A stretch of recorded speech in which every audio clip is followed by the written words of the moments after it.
Hello friends, welcome back to my YouTube channel Sangeeta dot Rinku ji में आप सभी का फिर से एक बार स्वागत है। और आज मैं फिर से आप सभी के बीच एक नई और सच्ची घटना के साथ हाजिर हूँ। तो फ्रेंड्स, आज की कहानी शुरू करें उससे पहले अगर आप हमारे चैनल पर नए हैं तो प्लीज़ हमारे चैनल को सब्सक्राइब कर दीजिए और वीडियो पसंद आए तो लाइक कमेंट जरूर कीजिएगा।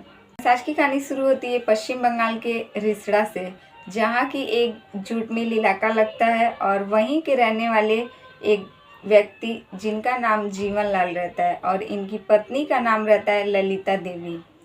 इनका एक 3 साल का बेटा रहता है जिसका नाम रहता है रोहित, और इनकी एक लड़की 5 साल की जिसका नाम रहता है रेखा।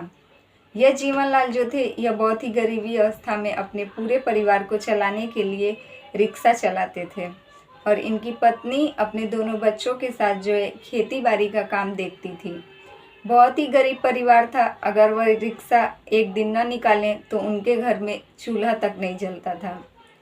किसी प्रकार वह अपने दोनों बच्चों को पाल पोस रहे थे और एक दिन जैसे ही वह लकड़ी काटने के लिए जाते हैं, उनको लकड़ी काटते वक्त सांप काट देता है जिससे उनकी मृत्यु हो जाती है। जब यह बात ललिता देवी को पता चलता है तो उनके ऊपर मानो दुख का पहाड़ टूट पड़ता है, क्योंकि उनके पति एकमात्र सहारा थे जो कि रिक्शा चलाकर अपने पूरे परिवार को चलाते थे। जैसे उनकी पत्नी को यह सब बात पता चलता है, वह अपने इलाके में घूम घूमकर सबसे मदद मांगकर किसी तरीके से चंदा इकट्ठा करती है और अपने पति का अंतिम संस्कार करती है। जिसके बाद वह अपने दोनों बच्चों को पढ़ाने लिखाने और उनको खिलाने पिलाने के लिए सबके घर घर जाकर झाड़ू पोछा बर्तन धोना यही सब काम करती थी। जिसके बाद वह मेहनत मजदूरी भी करती थी और सीजन के हिसाब से खेती बाड़ी का काम भी कर लेती थी। देखते देखते कुछ साल बीतता है और इसके बाद ललिता देवी एक खेती का काम जो है लेती है और वह जैसे ही धान रोपने के लिए खेत में जाती है, आकाशीय बिजली चमकने के दौरान उसे जो कि उसके शरीर पर टच होता है और वह उसी खेत में गिर पड़ती है। आकाशीय बिजली का झटका उसे इतना तेज लगता है कि ललिता देवी मौके पर ही खत्म हो जाती है। अब इस बात से रेखा और रोहित के ऊपर बहुत ही ज़्यादा दुख पड़ता है। वह दोनों भाई बहन एकदम अनाथ हो जाते हैं। रेखा काफ़ी रोती है कि अब उसके माता पिता के जाने के बाद वह अपने भाई को किस प्रकार से पढ़ा लिखा कर खिला पिला कर आगे बढ़ाएगी। यही सब बात से रेखा बहुत परेशान रहती है और तभी वह अपने भाई के लिए सहारा बनती है। यही सब बात सोच सोच कर रेखा जो है काफ़ी परेशान होती है कि अब आखिर उसके भाई का किस प्रकार से पालन पोषण वह करेगी। वह भी अभी इस अवस्था में नहीं थी कि कुछ काम कर कर अपने भाई को पढ़ा लिखा सके। तभी रेखा जो है अपने भाई के लिए सहारा बनती है और भीख मांग मांग कर पैसे इकट्ठा करती है। जिसके बाद वह अपने भाई को हॉस्टल में पढ़ने के लिए भेज देती है।